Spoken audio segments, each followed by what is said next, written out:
Good morning बच्चों, कैसे हैं आप लोग? पढ़ाई वढ़ाई कैसी चल रही है? हमारा ये चैप्टर चल रहा है D and F block elements और उसके अंदर हम physical properties, ionisation, enthalpy, lanthanide contraction ये चीज़ें पढ़ चुके हैं। अब जो D and F block element में हम देखते हैं नया सब हेडिंग आ रहा है ऑक्सीडेशन स्टेट्स। देखो, ऑक्सीडेशन स्टेट के बारे में आप लोगों को पता है कि जो रिप्रेजेंटेटिव एलिमेंट्स हैं वो लिमिटेड ऑक्सीडेशन स्टेट शो करते हैं, ख़ास तौर से एस ब्लॉक के अंदर बिल्कुल सेलेक्टेड। जैसे सोडियम है, पोटेशियम है, तो इनकी +1 ऑक्सीडेशन स्टेट ही होती है, इसके अलावा और कोई शो नहीं करते हैं। और इसी तरह से सेकंड ग्रुप के मेंबर्स हैं मैग्नीशियम, कैल्शियम, ये +2 के अलावा और कोई ऑक्सीडेशन स्टेट शो नहीं करते हैं। दूसरी तरफ आप पी ब्लॉक में भी जाओगे तो वहाँ पर ज़रूर ऐसा है कि जो ग्रुप ऑक्सीडेशन स्टेट है वहाँ तक कि ये शो करते हैं, लेकिन जो लोअर मेंबर्स हैं वो उनकी लिमिटेड ऑक्सीडेशन स्टेट्स होती है, 1 या 2 ही शो करते हैं, उससे ज़्यादा नहीं। फिर हैवियर मेंबर्स हैं तो वो थोड़ी ज़्यादा शो करते हैं। अच्छा, और एक खास बात है कि जो रिप्रेजेंटेटिव एलिमेंट्स हैं ग्रुप के अंदर आप देखोगे तो वहाँ पर कॉमन ऑक्सीडेशन स्टेट्स होती हैं, लेकिन अब ये जो हम पढ़ रहे हैं ट्रांजिशन मेटल्स के बारे में, इनमें क्या होता है कि एक ही एटम जब कंपाउंड के अंदर कन्वर्ट होता है तो वो एक से ज़्यादा टाइप की ऑक्सीडेशन स्टेट्स को शो कर सकता है। और एक ख़ास बात, रिप्रेजेंटेटिव एलिमेंट में पी ब्लॉक के अंदर आप देखते हो जहाँ ऑक्सीडेशन स्टेट शो की जाती है, जैसे सल्फ़र को ले लीजिए तो वो -2, +2, +4, +6 शो कर सकता है। हैलोजन्स में आप क्लोरीन है, ब्रोमीन है, आयोडीन है, उनको ले लीजिए तो वो -1, +1, +3, +5 और +7 शो कर सकते हैं।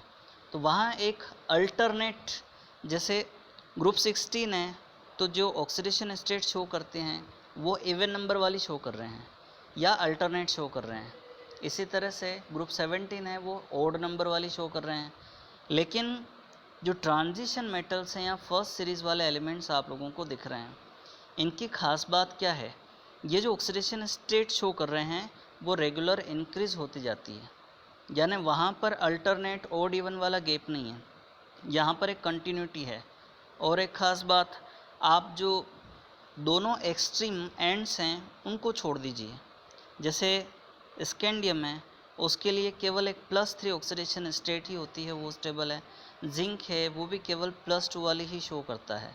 लेकिन बाकी के केसेस में आप देखेंगे तो वो नंबर ऑफ़ ऑक्सीडेशन स्टेट्स ज़्यादा शो करते जा रहे हैं। और एक ख़ास बात, जैसे जैसे आप सेंटर की तरफ मूव करते हो तो नंबर ऑफ़ ऑक्सीडेशन स्टेट जो शो की जा रही हैं वो इंक्रीज़ होती जाती हैं। तो मिडिल तक पहुंचने के बाद में फिर वापस आप आगे की तरफ मूव करते हो तो आगे क्या होता है, वो डिक्रीज़ होती चली जाती हैं। ठीक है। और सबसे ज़्यादा ऑक्सीडेशन स्टेट शो करता है वो है मैंगनीज़, जो +2 से लेकर के +7 तक की ऑक्सीडेशन स्टेट शो करता है। उसके बाद में क्रोमियम है जो +2 से लेकर के +6 तक की ऑक्सीडेशन स्टेट को शो करता है। फिर आयरन भी आप देखिए तो वो +2 से +6 तक की ऑक्सीडेशन स्टेट शो करता है। अब एक ख़ास बात, इसके अंदर जहाँ पर बोल्ड लेटर्स में आपको दिखाई दे रही हैं ऑक्सीडेशन स्टेट्स, वो ज़्यादा स्टेबल ऑक्सीडेशन स्टेट्स हैं। जैसे आप टाइटेनियम के केस में देखिए, वहाँ पर क्या हो रहा है, +4 ऑक्सीडेशन स्टेट ज़्यादा स्टेबल है, जबकि वेनेडियम में +5 वाली ज़्यादा स्टेबल है, क्रोमियम में +6 वाली है और मैंगनीज में +7 वाली, यानी मैक्सिमम जो ऑक्सीडेशन स्टेट शो हो रही है वो स्टेबल है। एक बात और है कि जो क्रोमियम है उसके लिए +3 वाली भी स्टेबल है और मैंगनीज के लिए +2 वाली भी स्टेबल है। आयरन के अंदर +2 और +3 वाली स्टेबल है। जैसे फेरस और फेरिक के कंपाउंड्स आप लोगों ने पढ़े हुए हैं, ferrous oxide, ferric oxide, ferrous sulphate, ferric sulphate. फिर जो हायर ऑक्सीडेशन स्टेट्स हैं वो इनके मतलब रेयर केस में देखने को मिलते हैं और ख़ास तौर से एक्वेस सॉल्यूशन में ये स्टेबल रहती हैं। कोबाल्ट के लिए +2 और +3 ऑक्सीडेशन स्टेट ज़्यादा स्टेबल हैं, +4 वाली लेस स्टेबल है। निकिल में, अच्छा निकिल है, कॉपर है और जिंक है, इन तीनों के अंदर +2 ऑक्सीडेशन स्टेट ही स्टेबल है और अकेला कॉपर ऐसा है जो +1 ऑक्सीडेशन स्टेट शो करता है इसके कुछ कंपाउंड्स में, जैसे क्यूप्रस ऑक्साइड, क्यूप्रस क्लोराइड, ये इस तरह के कंपाउंड है जो +1 ऑक्सीडेशन स्टेट शो करता है। बाकी के केसेस में आप देखोगे तो कॉपर के जो स्टेबल कंपाउंड्स बनते हैं वो +2 ऑक्सीडेशन स्टेट में बनते हैं और जिंक में +2 ही स्टेबल है, निकल में भी +2 ही स्टेबल है। अब हम डिस्कस करते हैं, जैसा कि अभी थोड़ी देर पहले हम लोगों ने देखा कि जैसे जैसे सेंटर की तरफ मूव करते जाते हैं वैसे वैसे number of oxidation state show करने की टेंडेंसी बढ़ती जाती है और फिर आगे सेंटर से फिर आगे की तरफ निकलते हैं तो वो कम होती जाती है। अच्छा, अब इसमें जो हायर ऑक्सीडेशन स्टेट की स्टेबिलिटी है, आप देखिए टाइटेनियम इसका ऑक्साइड है TiO2, तो इसका ऑक्सीडेशन नंबर +4 है। हालांकि इसमें जो आप देख रहे हैं 5 लिखा हुआ है, इसका जो सुपरस्क्रिप्ट है ना वो गलत है, 5 नहीं है बल्कि 4 है। फिर वेनेडियम का जो ऑक्सो कैटायन है VO2 पॉजिटिव, इसमें वेनेडियम पर +5 की ऑक्सीडेशन स्टेट है, आपको दिख रही है। क्रोमेट आयन CrO4 नेगेटिव, इसमें क्रोमियम का ऑक्सीडेशन नंबर +6 है और परमैंगनेट आयन उसमें इसका ऑक्सीडेशन नंबर +7 है। MnO4 नेगेटिव, जो पोटेशियम परमैंगनेट का नाम सुना है ना आप लोगों ने, उसी का ये आयन है। ये ध्यान देना कि जो वेनेडियम का ये है ऑक्सो कैटायन, क्योंकि ऑक्सीजन है और उसके ऊपर पॉजिटिव चार्ज है, मतलब इस पूरे कैटायन के ऊपर। फिर ये जो दो दिख रहे हैं क्रोमियम और मैंगनीज वाले, इनमें नेगेटिव चार्ज है ओवरऑल, ऑक्सीजन इंक्लूडेड है।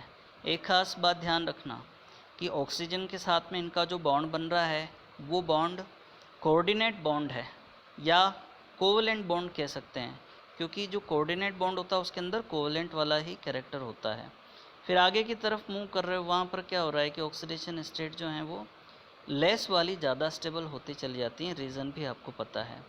वेनेडियम वाले केस में आप देखिए ये फर्स्ट, सेकंड, थर्ड, फोर्थ और फिफ्थ तक सॉरी इसमें फर्स्ट वाले नहीं होती है, ध्यान देना। यहाँ अगर ये 1 दिख रहा है आपको तो वो गलत है।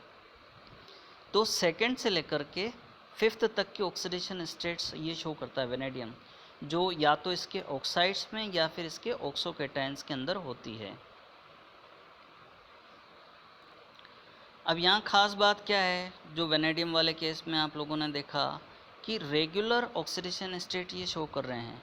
यहाँ जो डिफरेंस है वो 2 यूनिट्स का नहीं है बल्कि 1 यूनिट का होता है। तो सेकंड, थर्ड, फोर्थ, फिफ्थ, इसी तरह से क्रोमियम वाले केस में और मैंगनीज वाले केस में भी हम लोगों ने देखा है 1 बाय 1 यूनिट से वो स्टेबल ऑक्सीडेशन स्टेट्स इंक्रीज़ होती जाती हैं। फिर हम आगे की तरफ मूव करते हैं।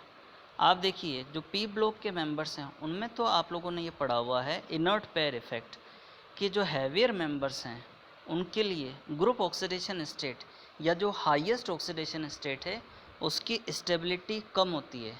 लेकिन ये जो डी ब्लॉक के मेंबर्स हैं, ट्रांजिशन मेटल्स हैं, इनके अंदर उल्टा है। क्रोमियम, मोलिब्डेनम और टंगस्टन का एग्जाम्पल लेकर के हम देख सकते हैं कि जो क्रोमियम है उसमें +6 ऑक्सीडेशन स्टेट की जो स्टेबिलिटी है वो कम होती है, इसलिए वो क्या उसकी +3 वाली ज़्यादा स्टेबल है, तो ये कन्वर्ट हो जाता है +3 के अंदर।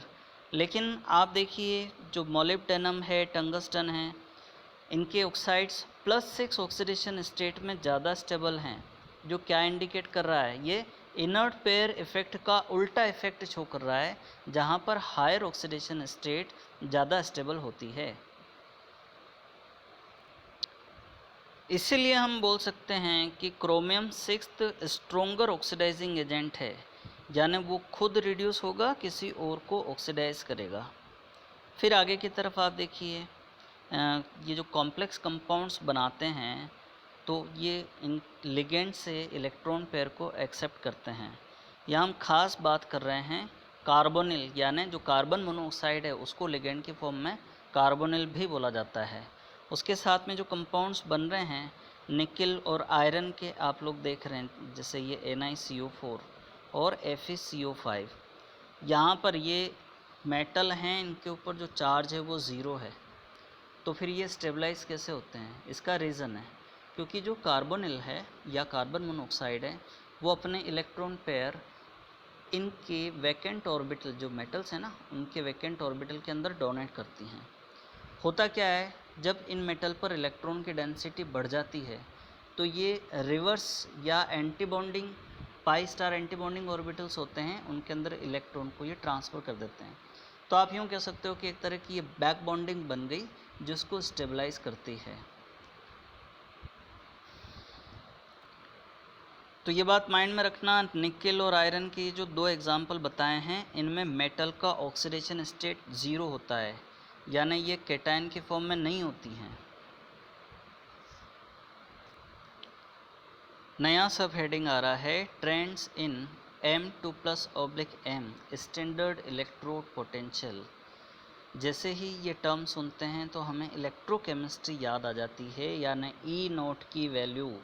मैं थोड़ा सा रिकॉल कर दूं, आप लोगों को याद दिला दूं कि E0 की वैल्यू जो इलेक्ट्रोकेमिकल सीरीज़ हम लोगों ने देखी थी वो रिडक्शन रिएक्शन पर बेस्ड है, और मेटल्स के लिए, जो रिएक्टिव मेटल्स हैं उनके लिए E0 की वैल्यू नेगेटिव के अंदर इंक्रीज़ होती जाती है। आपको पता है उस टेबल के अंदर सबसे ऊपर की तरफ, एक बार हम वो टेबल देख ही लेते हैं। मैं जिस टेबल की बात कर रहा हूँ टेबल 3.1 इलेक्ट्रोकेमिस्ट्री वाली टेबल है। आप इसके अंदर देखिए E0 की वैल्यूज़ दी हुई हैं और सारी की सारी रिएक्शंस रिडक्शन वाली हैं। आप ऊपर से नीचे की तरफ मूव कर रहे हो तो E0 की वैल्यू डिक्रीज़ होती जा रही है। फ्लोरीन के लिए सबसे ज़्यादा है, यानी ये स्ट्रॉन्गेस्ट ऑक्सीडाइजिंग एजेंट है, 2.87 वोल्ट। फिर नीचे की तरफ मूव कर रहे हो तो ये कम होती जा रही है। तो ये सारे के सारे आपको सभी तो नहीं लेकिन ज़्यादातर केस में या तो नॉन मेटल्स हैं या फिर लेस रिएक्टिव मेटल्स हैं, या फिर उनके जो ऑक्सो कैटायंस या ऑक्सो एनायंस हैं जो ज़्यादा स्टेबल हैं, उनकी रिडक्शन रिएक्शंस बता रखी हैं। फिर सेंटर की तरफ आप मूव करोगे तो आपको यह हाइड्रोजन के लिए दिख रही है जहाँ पर ये वैल्यू ज़ीरो आ रही है। इससे नीचे की तरफ आप मूव करते हो तो उसके बाद में ये मेटल्स आ रही हैं, मेटल्स के आयन रिड्यूस कर रहे हैं, तो नेगेटिव के अंदर इनकी वैल्यू इंक्रीज़ होती जा रही है।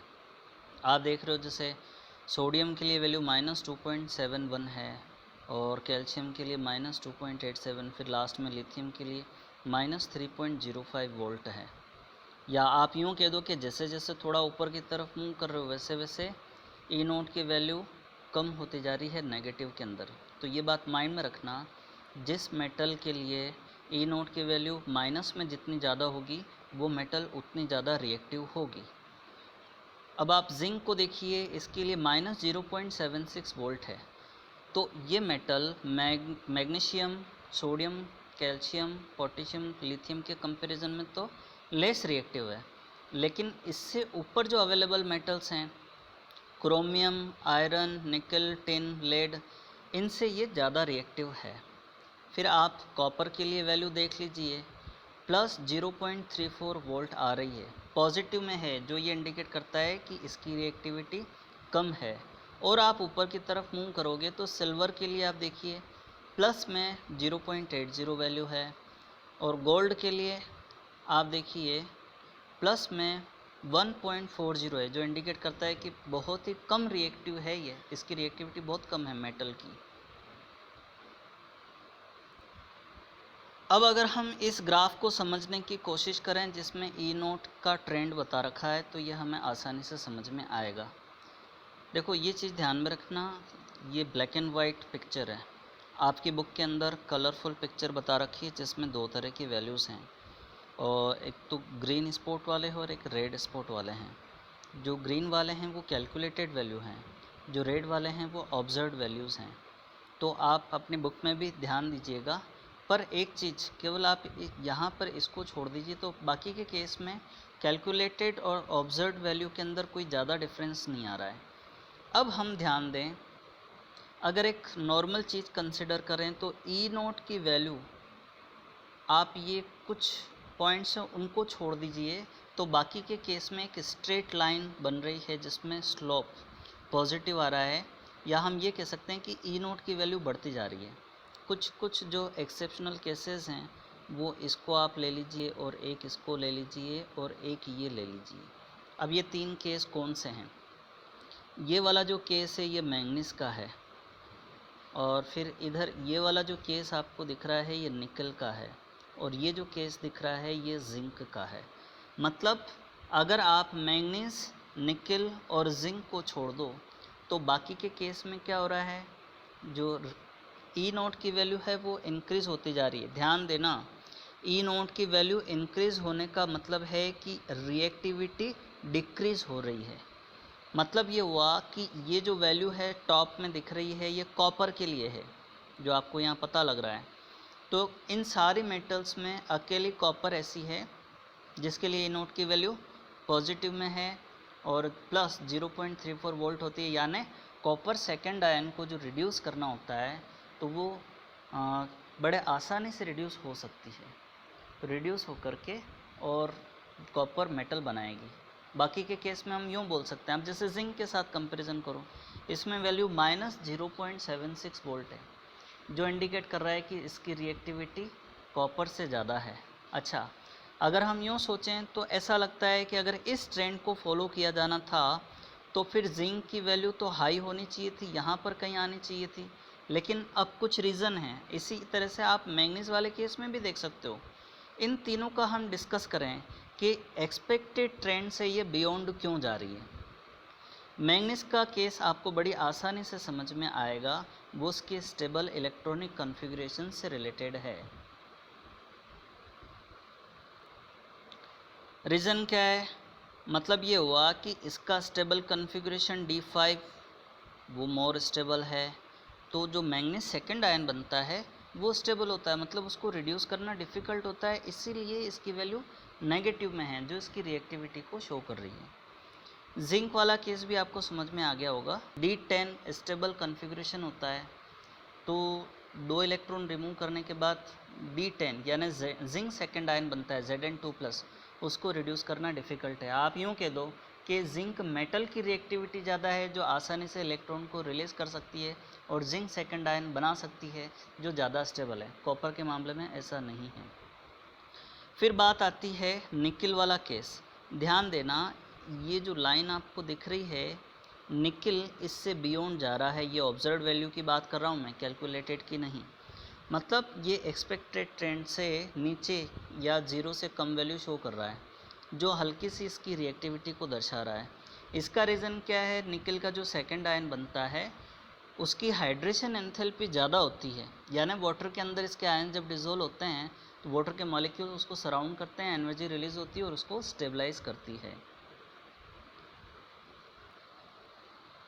आगे के सब टॉपिक पे हम बढ़ें उससे पहले मैं रिपीट कर रहा हूँ, फिर से बता रहा हूँ, किसी मेटल के आयन के लिए यानी उसके जो केटायन है उसके लिए अगर ई नोट की वैल्यू नेगेटिव में ज़्यादा आ रही है, मोर नेगेटिव आ रही है, तो इसका मतलब ये है कि उसकी स्टेबिलिटी ज़्यादा होगी।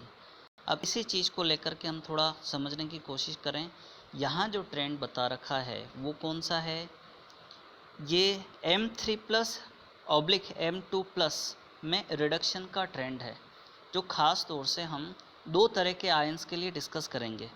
पहला तो आप देखिए स्कैंडियम के लिए, जो स्कैंडियम का थर्ड आयन है 3+, वो ज़्यादा स्टेबल है। मतलब ये हुआ कि स्कैंडियम को 3+ से 2+ में कन्वर्ट करना ज़्यादा डिफ़िकल्ट होगा, तो इसके लिए जो वैल्यू है वो मोर नेगेटिव होगी। मतलब स्कैंडियम 3+ मोर स्टेबल है।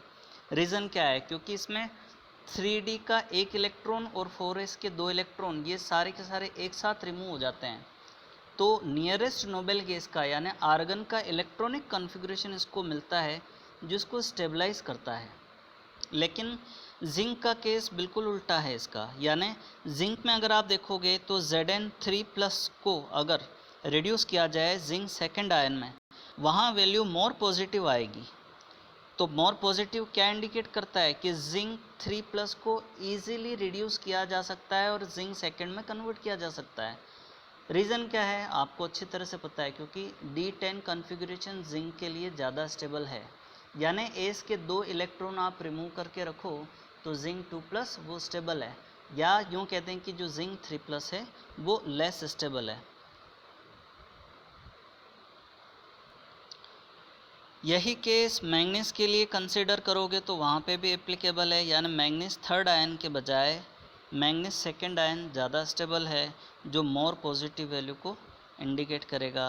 यही चीज़ आप अप्लाई कर सकते हो आयरन के लिए, जहाँ पर D5 कॉन्फ़िगरेशन वाला फेरिक आयन ज़्यादा स्टेबल है, यानी Fe2+ को Fe3+ में इजीली ऑक्सीडाइज किया जा सकता है, तो वैल्यू उसके लिए, या यूँ कह दो कि Fe3+ को रिड्यूस करना डिफ़िकल्ट है, तो कंपैरेटिवली नेगेटिव के अंदर उसकी वैल्यू ज़्यादा आएगी। ये इसी तरह का जो कंपैरिजन है वो क्रोमियम और वैनेडियम के लिए भी आप कर सकते हो, जिसमें half filled T2G level stable होता है। इसकी डिटेल हम स्टडी करेंगे कोऑर्डिनेशन कंपाउंड्स के अंदर। फिर नेक्स्ट हमारा सब हेडिंग आ रहा है trends in stability of higher oxidation state. बच्चों ये ध्यान देना, जो हायर ऑक्सीडेशन स्टेट हैं इन मेटल्स के लिए, ख़ास तौर से उनके हैलाइड कंपाउंड्स होते हैं या ऑक्साइड कंपाउंड्स होते हैं, उनमें स्टेबिलिटी इनकी ज़्यादा होती है। रीज़न क्या है? क्योंकि ये स्ट्रोंगर इलेक्ट्रोनेगेटिव एलिमेंट हैं, तो ये इनकी हायर ऑक्सीडेशन स्टेट को स्टेबलाइज कर सकते हैं। हालांकि हम देखते हैं कुछ कुछ केस में, जैसे मैंगनीज वाला है, क्रोमियम वाला है, इसमें आप देखोगे ये टेबल के अंदर दिख रहा है, तो क्रोमियम के लिए तो CrF6 स्टेबलाइज हो जाता है, लेकिन मैंगनीज के लिए MnF4 तक ही स्टेबलाइज है। ठीक है। अच्छा, और एक ख़ास बात, जो लोअर ऑक्सीडेशन स्टेट है वहाँ पर इनके लिए X लिखा हुआ है। X क्या इंडिकेट कर रहा है? हैलोजेंस के लिए। लेकिन हायर ऑक्सीडेशन स्टेट में क्या लिया हुआ है? फ्लोरीन, क्योंकि वो स्ट्रॉन्ग इलेक्ट्रोनेगेटिव एलिमेंट है, इस वजह से। और एक ख़ास बात आप यहाँ पर देख रहे हैं, ये इनके अंदर जैसे टाइटेनियम है, ये तो सारे हेलोजन के साथ में स्टेबलाइज हो जाता है। वेनेडियम की +5 ऑक्सीडेशन स्टेट फ्लोरीन के साथ में स्टेबलाइज होती है। आगे ऑक्सीजन वाला केस भी देखेंगे, जहाँ पर जो ऑक्साइड हैं वो स्टेबलाइज होते हैं। तो मैंगनीज के केस में क्या है? MnF7 नहीं बनता है, या हम यूँ कह दें कि MnF4 से बड़ा कोई कंपाउंड नहीं बनता है जिसमें फ्लोरीन ज़्यादा हो, जबकि ऑक्सीजन वाले केस में बन जाता है। रीज़न, ऑक्सीजन डबल बॉन्ड या मल्टीपल बॉन्ड और साथ साथ में ब्रिजिंग बॉन्ड बनाने की कैपेबिलिटी रखता है, जो हायर ऑक्सीडेशन स्टेट को स्टेबलाइज करता है, लेकिन मैंगनीज वाले केस में ऐसा नहीं हो पाता है। अब इसमें जो स्टेबिलिटी का फैक्टर है, तो वो क्यों होता है स्टेबलाइज? रीज़न क्या है? कहीं ना कहीं एनर्जी या एंथैल्पी से ये रिलेटेड है। यहाँ ध्यान देना, जो कोबाल्ट का फ्लोराइड बता रखा है COF3, वो स्टेबलाइज क्यों है? क्योंकि इसके लिए जो लेटिस एनर्जी है उसकी वैल्यू हाई है। ध्यान देना बच्चों, जहाँ लेटिस एनर्जी वर्ड आ जाए इसका मतलब वो कंपाउंड आयनिक है, तो COF3 आयनिक है। दूसरी तरफ आप देखिए VF5 और CrF6 के लिए बता रखा है, यहाँ पर क्या शो हो रहा है, ये स्टेबलाइज्ड क्यों हैं? आप अगर ध्यान दोगे तो यहाँ वर्ड लिखा हुआ है हायर कोवलेंट कंपाउंड्स, जिनके लिए जो एंथैल्पी है वो बॉन्ड एसोसिएशन एंथैल्पी की वैल्यू ज़्यादा होती है। मतलब ये वाले जो कंपाउंड्स हैं वो कोवलेंट है, मतलब वैनेडियम और फ्लोरीन में कोवलेंट बॉन्ड है, और क्रोमियम और फ्लोरीन में कोवलेंट बॉन्ड है। जबकि COF3 में आप देख रहे थे यहाँ लेटिस एंथैल्पी है, मतलब ये आयनिक कंपाउंड है। जो कोबाल्ट है वो CO3 पॉजिटिव आयन की फॉर्म में है। फिर आगे भी आप देख रहे हैं कि ऑक्सो एनाइंस कैटाइंस हैं वो स्टेबलाइज होते हैं। ये चीज़ हम देखें। अब जो हम थोड़ी देर पहले टेबल देख रहे थे उसी को देखें। आप देख रहे हैं कि अकेला कॉपर ऐसा है जो +1 ऑक्सीडेशन स्टेट वाला हैलाइड बना सकता है। हालांकि ये ध्यान में रखना कि कॉपर के लिए +2 वाली स्टेबिलिटी ज़्यादा है। आप लोग सोच रहे होंगे कि इसमें जो +1 ऑक्सीडेशन स्टेट है जिसमें स्टेबल कॉन्फ़िगरेशन कॉपर के लिए D10 का होना चाहिए, क्योंकि 4s का एक इलेक्ट्रॉन रिमूव कर दिया तो D10 कॉन्फ़िगरेशन मिलेगा, वो स्टेबल होना चाहिए। बजाय इसके कॉपर सेकेंड आयन ज़्यादा स्टेबल है जहाँ D9 कन्फिग्रेशन है, और इसका रीज़न क्या है? Hydration enthalpy. मतलब जो कॉपर सेकेंड आयन है उसमें वाटर के मॉलिक्यूल सराउंड करेंगे, एनर्जी रिलीज़ होगी, तो वो इतनी सफिशिएंट होती है कि D10 में से एक इलेक्ट्रॉन को रिमूव करके D9 वाला जो कॉपर सेकेंड आयन का कॉन्फ़िगरेशन है उसको स्टेबलाइज कर सके। अब इस इक्वेशन में देखिए आप, जो कॉपर सेकेंड आयन है उसकी आयोडाइड के साथ में रिएक्शन करके हम कॉपर फर्स्ट ऑक्सीडेशन स्टेट वाला कंपाउंड बना सकते हैं, Cu2I2, जिसको क्यूप्रस आयोडाइड बोला जाता है, और आयोडीन इसमें रिलीज़ होती है। हालांकि जो कॉपर फर्स्ट आयन है उसकी स्टेबिलिटी कम है, मैंने आप लोगों को अभी बताया, तो ये डिसप्रपोर्शनेशन रिएक्शन शो करता है। और आपको पता है डिसप्रपोर्शनेशन रिएक्शन का मतलब क्या है? मतलब एक ही एलिमेंट जब रिएक्शन करता है और दो या दो से ज़्यादा वो कंपाउंड्स या एलिमेंट्स बनाता है या एटम्स बनाएगा, तो एक में तो उसकी ऑक्सीडेशन स्टेट इंक्रीज़ हो जाती है और दूसरे के अंदर उसकी ऑक्सीडेशन स्टेट कम हो जाती है। तो हायर और लोअर दोनों ऑक्सीडेशन स्टेट वाले कंपाउंड या एलिमेंट बनाता है तो हम उसको डिसप्रपोर्शनेशन रिएक्शन बोलेंगे। अब हम देखते हैं जो ऑक्सीजन है उसकी एबिलिटी क्यों है हायर ऑक्सीडेशन स्टेट को स्टेबलाइज करने की। आप लोगों ने एक चीज़ देखी है कि जैसे आयरन का ऑक्साइड है Fe2O3, फेरिक ऑक्साइड है, और +3 ऑक्सीडेशन स्टेट ये शो कर रहा है, और हमने टेबल में देखा था कि ये +6 भी शो करता है। तो ये फेरेट आयन बनाता है, जैसे सल्फेट होता है ना, सल्फर से SO4 2 नेगेटिव, ऐसा कैसा FeO4 2 नेगेटिव ये आयन बना सकता है, जो एक्वेस सॉल्यूशन के अंदर स्टेबल रह सकता है। हालांकि फिर भी इसकी स्टेबिलिटी उतनी ज़्यादा नहीं है, लेकिन +6 ऑक्सीडेशन स्टेट का ये ऑक्सो एनायन बना सकता है। बाकी के केस में देखिए वेनेडियम में हम पहले भी डिस्कस कर चुके हैं, इसके जो ऑक्सो कैटायंस हैं वो ज़्यादा स्टेबल हैं। फिर टाइटेनियम वाला केस देखिए, +4 ऑक्सीडेशन स्टेट वाला स्टेबल है। इसी तरह से क्रोमियम और मैंगनीज के भी आप देख सकते हैं। अच्छा, मैंगनीज वाले केस में जो Mn2O7 है ये बनता है, लेकिन MnF7 नहीं बनता है। अब ऑक्सीजन में ऐसी क्या ख़ास बात है? ये मल्टीपल बॉन्ड बना सकता है, ब्रिजिंग बॉन्ड बना सकता है, जो उसको स्टेबलाइज करते हैं। जैसे आप यहाँ पर देख रहे हैं, ये ब्रिज बॉन्ड के बारे में बात कर रहा है। तो जो हायर ऑक्सीडेशन स्टेट हैं वेनेडियम, क्रोमियम, मैंगनीज की, वो ऑक्सीजन के केस में ऑक्साइड या ऑक्सो कैटायन और ऑक्सो एनायन से बन सकते हैं। अब आप ये जो टेबल है इस टेबल में देखिए, स्कैंडियम केवल एक ही टाइप का ऑक्साइड बना रहा है। टाइटेनियम 3 तरह के ऑक्साइड्स बनाता है, जिसमें +2, +3 और +4 वाले हैं।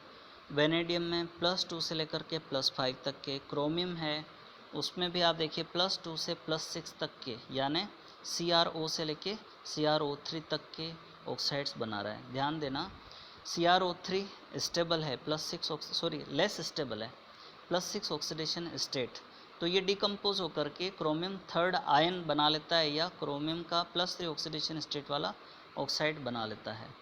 मैंगनीज वाले केस में भी आप देखिए Mn2O7 बन सकता है, हाईएस्ट ऑक्सीडेशन स्टेट केवल ऑक्सीजन के ही केस में पॉसिबल है। फिर आप लोअर की तरफ मूव करोगे तो +2 यानी MnO टाइप का ऑक्साइड बनेगा।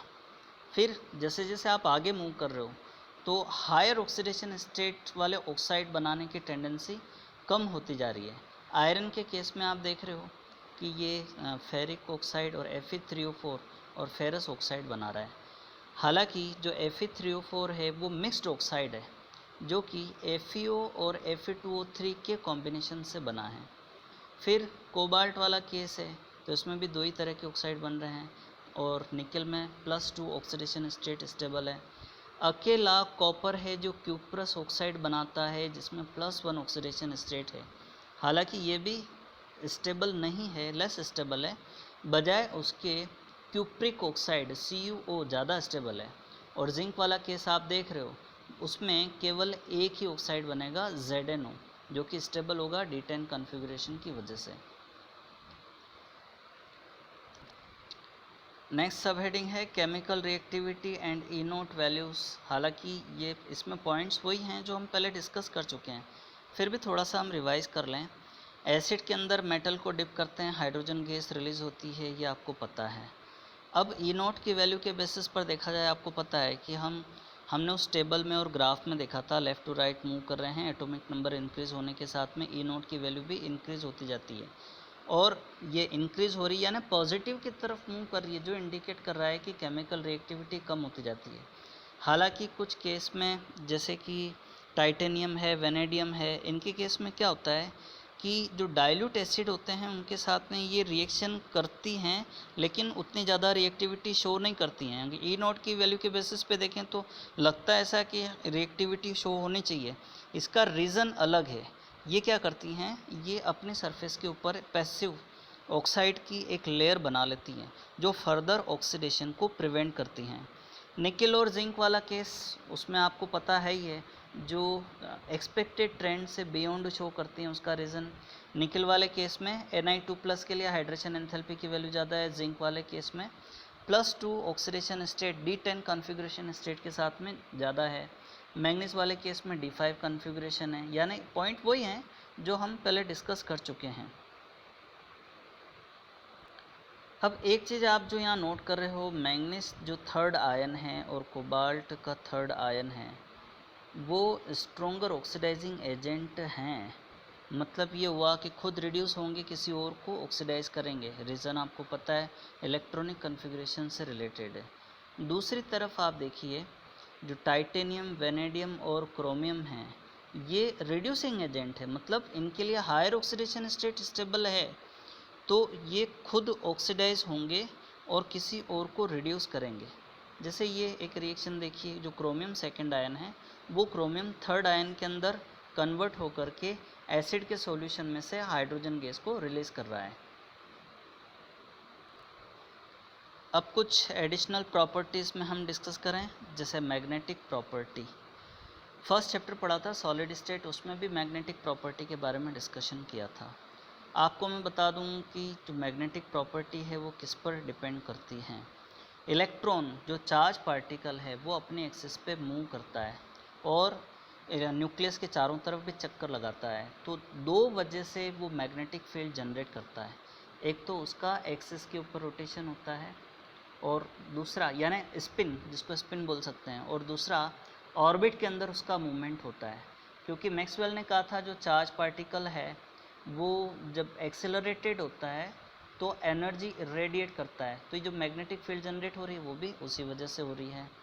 तो हमें जो ध्यान में रखना है, देखो ये चीज़ आप माइंड में रखना कि स्पिन की वजह से जो जनरेट होने वाली मैग्नेटिक फील्ड है वो उसका मैग्नीट्यूड ज़्यादा होता है, जबकि ऑर्बिट में जो उसका मूवमेंट होता है उसकी वजह से जो मैग्नेटिक फील्ड जनरेट होती है उसका मैग्नीट्यूड कम होता है, या वो वीकर फील्ड की होती है।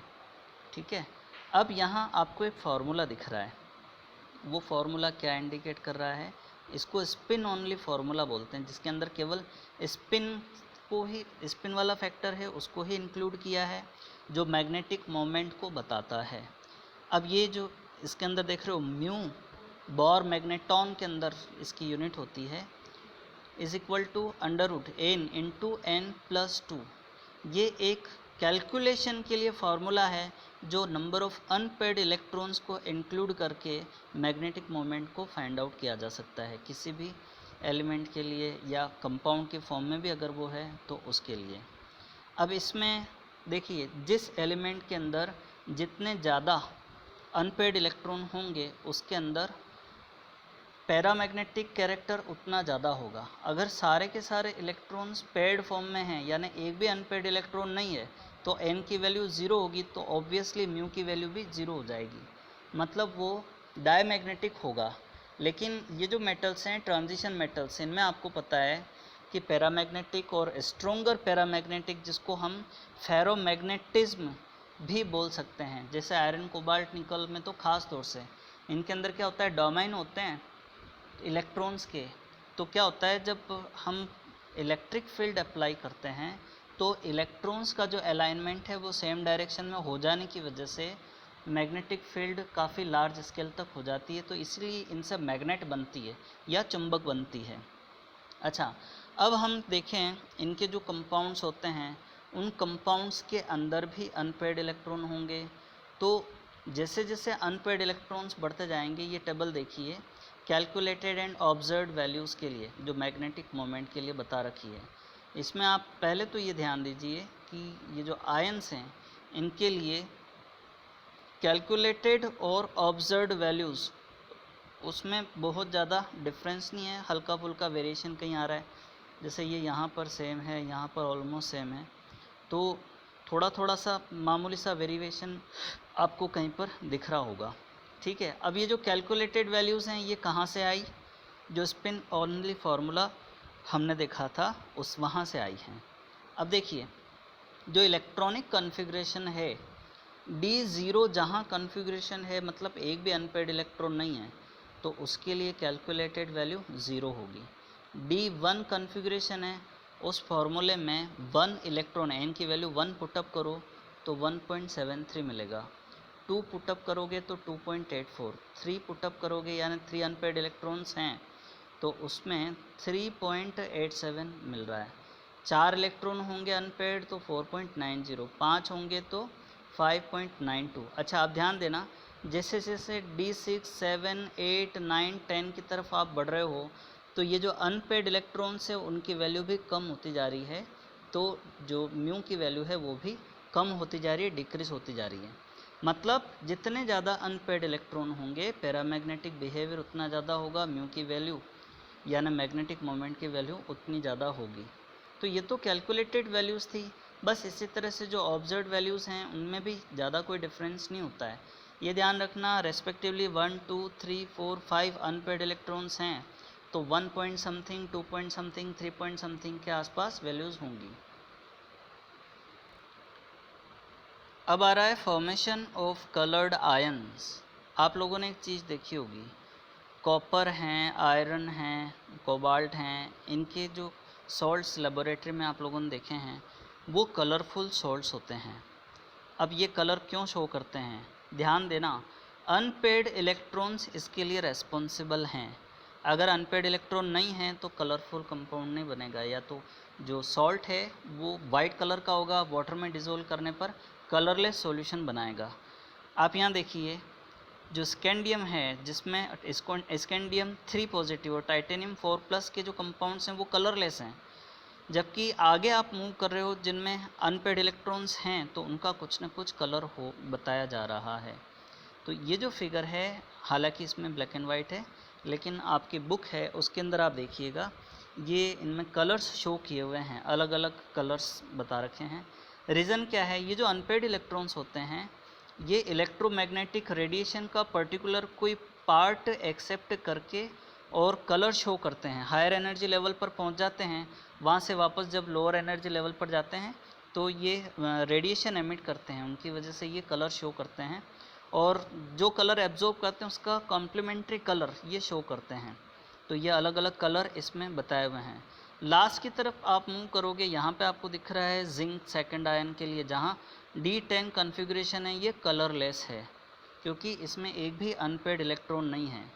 अब ये कलरफुल कंपाउंड में DD ट्रांजिशन एक वर्ड याद रखना, हालांकि इसकी जो डिटेल स्टडी है कलर शो कर रहे हैं वो हम कोऑर्डिनेशन कंपाउंड के अंदर पढ़ेंगे, क्योंकि ये जो DD ट्रांजिशन टर्म है अभी आपको समझ में नहीं आएगी, इसके बारे में मैं नेक्स्ट चैप्टर के अंदर डिस्कस करूँगा। फिर आता है फॉर्मेशन ऑफ कॉम्प्लेक्स कंपाउंड्स। ये कॉम्प्लेक्स कंपाउंड्स जिनको हम कोऑर्डिनेशन कंपाउंड्स भी बोलते हैं, यहाँ जो स्क्वायर ब्रैकेट के अंदर ये जो कंपाउंड्स बता रखे हैं ना आपको, ये इनको हम कॉम्प्लेक्स कंपाउंड या कोऑर्डिनेशन कंपाउंड्स भी बोलते हैं। मतलब ये है कि जो स्क्वायर ब्रैकेट के अंदर वापस से स्मॉल ब्रैकेट में भी दे रखे हैं, ये केटाइंस हो सकते हैं, एनाइंस हो सकते हैं, न्यूट्रल मॉलिक्यूल्स हो सकते हैं। तो होता क्या है, ये जो मेटल आयंस हैं इनके साथ में ये बॉन्ड बनाते हैं, और ये बॉन्ड कोऑर्डिनेशन बॉन्ड होता है, जिसके अंदर होता क्या है, जो स्मॉल ब्रैकेट के अंदर लिखी हुई स्पीशीज़ हैं जिनको लिगेंड कहा जाता है, ये अनपेयर्ड इलेक्ट्रॉन्स को इन मेटल के वैकेंट ऑर्बिटल्स के अंदर डोनेट कर सकते हैं, जिससे कोऑर्डिनेशन बॉन्ड बनता है। अब बात आती है कैटालाइटिक प्रॉपर्टी की। देखिए आपको पता है कि कई सारी रिएक्शंस हमने पढ़ी हुई हैं, जैसे हैबर प्रोसेस है, उसमें मेटल यानी आयरन को कैटालिस्ट की फॉर्म में यूज़ किया जाता है। कॉन्टैक्ट प्रोसेस के अंदर वेनेडियम पेंटाऑक्साइड को यूज़ किया जाता है सल्फर डाइऑक्साइड को ट्राइऑक्साइड में कन्वर्ट करने के लिए, या निकल का यूज़ किया जाता है जो वेजिटेबल ऑयल होता है उसको वेजिटेबल घी में कन्वर्ट करने के लिए।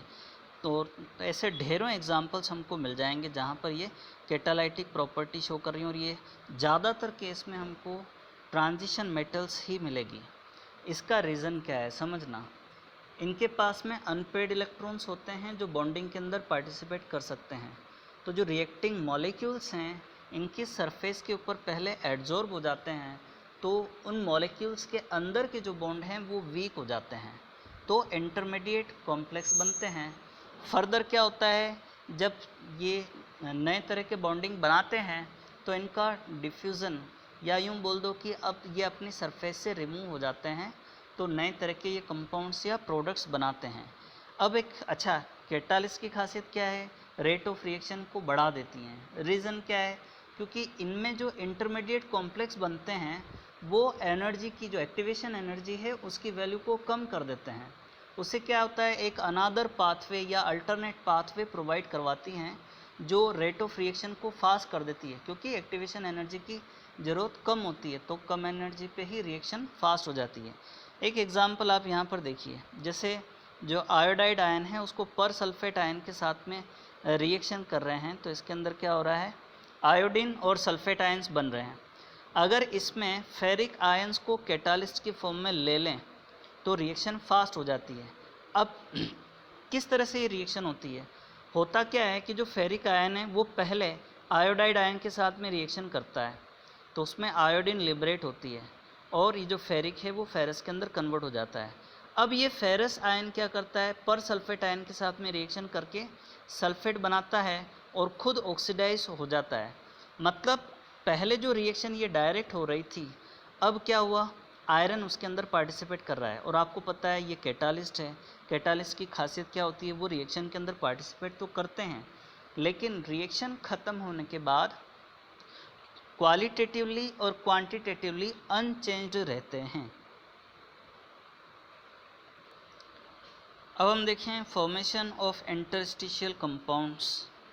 ध्यान देना, वर्ड आ रहा है इंटरस्टिशियल, मतलब ये हुआ कि इन मेटल्स की जो लेटिस बनते हैं, लेटिस में बीच बीच में कहीं कहीं पर वॉइड जनरेट होते हैं जहाँ पर छोटी साइज़ के एटम जगह ऑक्यूपाई कर सकते हैं, इन साइड्स को ऑक्यूपाई कर सकते हैं, जैसे कि आप यहाँ पर देख रहे हो। तो ये आप इनको कंपाउंड बोल सकते हो। हालांकि इनमें जो बॉन्डिंग है वो हम उसको आयनिक और कोवलेंट बॉन्डिंग नहीं बोल सकते हैं, ये एक अलग टाइप की बॉन्डिंग बोल सकते हैं, जिसमें ये इनको आप कंपाउंड्स भी बोल सकते हो। इससे क्या होता है, इनकी कुछ जो प्रॉपर्टीज़ हैं वो इंक्रीज़ हो जाती हैं, जैसे इनका मेल्टिंग पॉइंट है, बॉइलिंग पॉइंट है वो हाई हो जाता है, और इनकी जो हार्डनेस है वो बढ़ जाती है। कुछ जो बोराइड हैं वो इतने हार्ड हो जाते हैं कि डायमंड से भी ज़्यादा हार्ड। तो ये आर्टिफिशियली बनाया जा सकता है, नेचर में तो डायमंड हार्डेस्ट सब्सटेंस है, लेकिन कुछ जो बोराइड हैं आर्टिफिशियली बनाए जाते हैं वो डायमंड को भी क्रॉस कर जाते हैं। फिर जो मेटेलिक कंडक्टिविटी है वो इनकी वैसी की वैसी रहती है, उसमें ज़्यादा फ़र्क नहीं पड़ता है, और इनकी केमिकल इनर्टनेस बढ़ जाती है, यानी इनकी रिएक्टिविटी केमिकल्स के प्रति कम हो जाती है। तो एक तरह से ये क्वालिटी का इम्प्रूवमेंट है, जहाँ पर रस्टिंग वगैरह के जो प्रोसेस होते हैं या कोरोजन के प्रोसेस होते हैं वो कम हो जाते हैं। फिर हम देखते हैं एलॉय फॉर्मेशन। ये सॉलिड सॉल्यूशंस होते हैं। तो एलॉय होती क्या हैं, अब वैसे तो आपको पता है कि जो मेटल्स या दो से ज़्यादा मेटल्स का कॉम्बिनेशन, या हम बोल सकते हैं कि कहीं कहीं पर मेटल्स के साथ में कुछ अमाउंट में नॉन मेटल्स को भी आप इंक्लूड कर दीजिए, तो उससे क्या बनती हैं, एलॉयस बनती हैं। तो कॉपर का यूज़ बहुत ज़्यादा होता है एलॉयस बनाने में। तो आप ये ध्यान में रखना कि कॉपर और जिंक से ब्रास बनता है, कॉपर और टिन से ब्रॉन्ज बनता है, कॉपर और निकल से कॉन्स्टेंटन बनता है, कॉपर और एल्यूमिनियम से रोल्ड गोल्ड बनता है। फर्दर कॉपर, जिंक और उसके साथ में जैसे अगर हम टिन को भी मिक्स कर देते हैं तो गन मेटल बनती है। दूसरी तरफ कॉपर टिन और फास्फोरस मिलाएंगे तो फास्फोरस ब्रॉन्ज बनता है, लेकिन कॉपर टिन सिलिकॉन मिलाएंगे तो सिलिकॉन ब्रॉन्ज बनता है।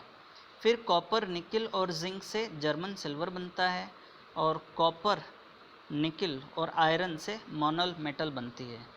हालांकि जितना आप लोगों को ध्यान में रहे उतना रखिए, पर ये बात माइंड में रखना कि इनकी जो साइज़ है उनमें डिफरेंस 15% से ज़्यादा नहीं होना चाहिए, अदरवाइज़ इनका जो लैटिस है वो डिस्टर्ब हो जाता है। अब आ रहा है oxides and oxo anions of metals. बच्चों, ये हम पहले डिस्कस कर चुके हैं कि हायर ऑक्सीडेशन स्टेट जो है वो स्टेबल क्यों होती है, लेकिन कुछ चीज़ें ध्यान में रखना कि जैसे जैसे मेटल का ऑक्सीडेशन नंबर बढ़ता जाता है वैसे वैसे कोवेलेंट कैरेक्टर बढ़ता जाता है, या यूँ कह दो कि आयनिक कैरेक्टर डिक्रीज होता जाता है, और इनके मेल्टिंग पॉइंट, क्योंकि कोवेलेंट कैरेक्टर बढ़ रहा है तो मेल्टिंग पॉइंट भी कम होते हैं। आपको पता है आयनिक कंपाउंड्स के मेल्टिंग पॉइंट ज़्यादा होते हैं जबकि कोवेलेंट कंपाउंड्स के मेल्टिंग पॉइंट कम होते हैं। और एक ख़ास बात, एसिडिक कैरेक्टर भी बढ़ता है। आप जैसे कंपेरिजन कीजिए, वेनेडियम है, इसके जो ऑक्साइड्स बनते हैं तो V2O3 बेसिक नेचर का है, लेकिन हायर ऑक्सीडेशन स्टेट की तरफ मूव करोगे V2O4 वो लेस बेसिक हो जाता है, V2O5 एम्फोटेरिक नेचर का है। अगर क्रोमियम के लिए कंपैरिजन करोगे तो ध्यान देना, क्रोमियम वाले केस में क्या होता है, CrO बेसिक नेचर का है, Cr2O3 एम्फोटेरिक नेचर का है, और CrO3 एसिडिक नेचर का है, क्योंकि इनमें ऑक्सीडेशन स्टेट रेस्पेक्टिवली इंक्रीज होती जाती है। ऑब्वियसली जहाँ नॉन मेटेलिक कैरेक्टर बढ़ेगा, क्योंकि ऑक्सीडेशन नंबर बढ़ता है तो इलेक्ट्रॉन को वापस से अपनी तरफ खींचने की टेंडेंसी भी बढ़ती है, तो वो एसिडिक कैरेक्टर को भी बढ़ाएगा।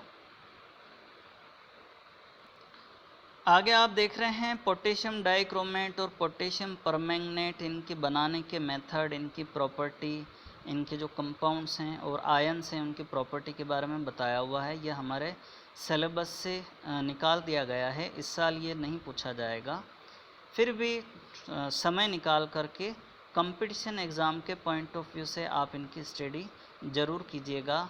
अब आज का लास्ट जो हेडिंग है वो आ रहा है एफ ब्लॉक के एलिमेंट्स में लेंथेनॉइड सीरीज़, इसकी हम स्टडी करें।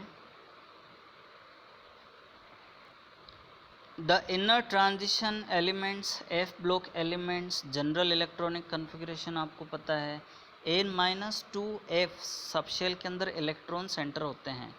पहली जो सीरीज़ है वो लेंथेनॉइड सीरीज़ है जिसका सिंबल है Ln, इसको Ln से रिप्रेजेंट करते हैं। ध्यान देना, लेंथेनम जो मेटल है उसका सिंबल होता है La, जबकि लेंथेनॉइड सीरीज़ के जो मेंबर्स हैं उनका सिंबल होता है Ln। कन्फिग्रेशन आपको पता है, जैसे जैसे आप आगे की तरफ मूव करते जाओगे F के अंदर नंबर ऑफ़ इलेक्ट्रॉन्स इंक्रीज़ होते जाएंगे। इनकी एक ख़ास बात है कि इनके लिए जो स्टेबल ऑक्सीडेशन स्टेट है वो 3+ वाली ज़्यादा स्टेबल है। तो जो सारी की सारी ये मेटल्स हैं वो 3 पॉजिटिव वाली ऑक्सीडेशन स्टेट शो करती हैं।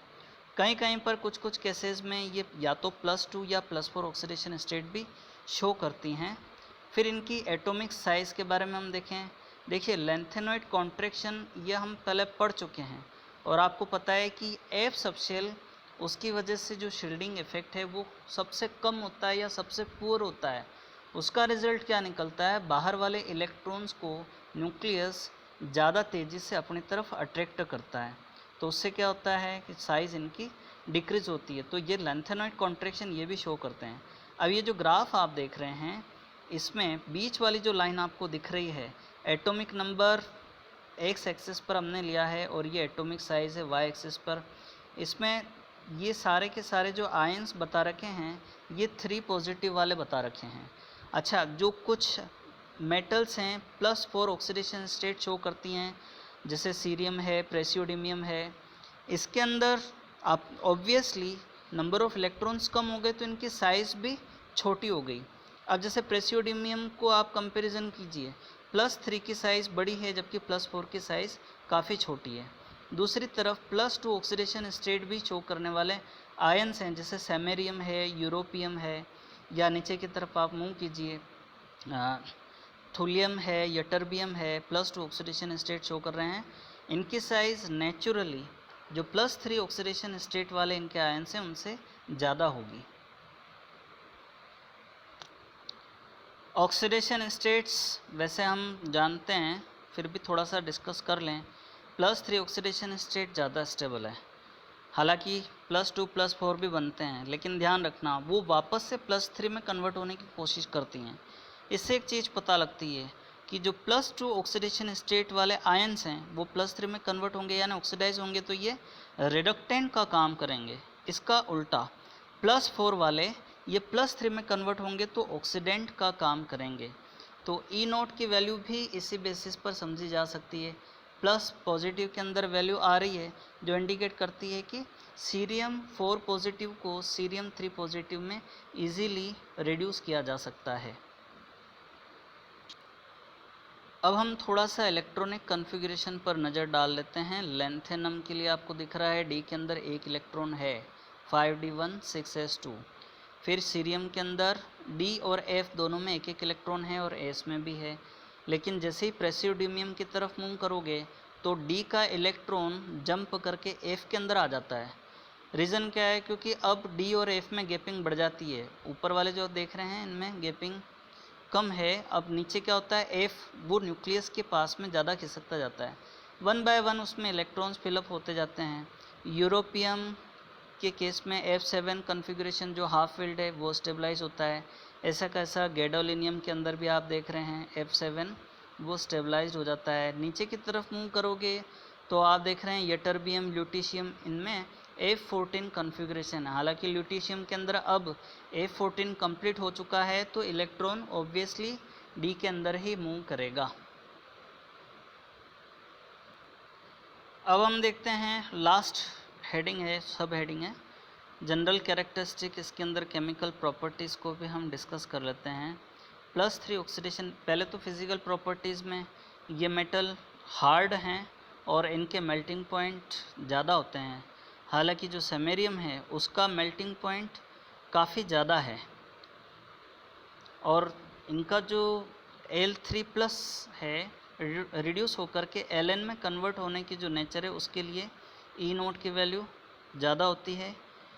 फिर आप देखिए Ln में ये जो कंपाउंड्स बनाते हैं इस फिगर से आप समझिए, एसिड के साथ में हाइड्रोजन गैस रिलीज़ करते हैं, ऑक्सीजन के साथ में करस्पॉन्डिंग ऑक्साइड बनाते हैं +3 ऑक्सीडेशन स्टेट वाले, और सल्फ़र के साथ हीट करने पर सल्फाइड, नाइट्रोजन के साथ में करस्पॉन्डिंग नाइट्राइड। ध्यान देना इसमें जो नाइट्राइड है वो Ln, क्योंकि Ln के ऊपर 3 पॉजिटिव और नाइट्राइड के ऊपर 3 नेगेटिव है तो Ln फार्मूला बनेगा।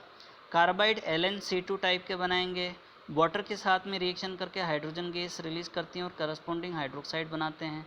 हेलोजन के साथ में LnX3, ये Lr नहीं है, LnX3 टाइप के कंपाउंड्स बनाएंगे। ठीक है, तो बच्चों ये एक्टिनियम या एक्टिनोइड सीरीज़ हमारे इसमें नहीं है सिलेबस के अंदर, उसको रिमूव कर दिया है और कंपैरिजन भी रिमूव कर दिया है। तो अब हम यहीं तक पढ़ते हैं, ये आपका चैप्टर फिनिश हो चुका है। आप इसके नोट्स बनाइएगा और मुझे सेंड कीजिएगा। Thank you very much.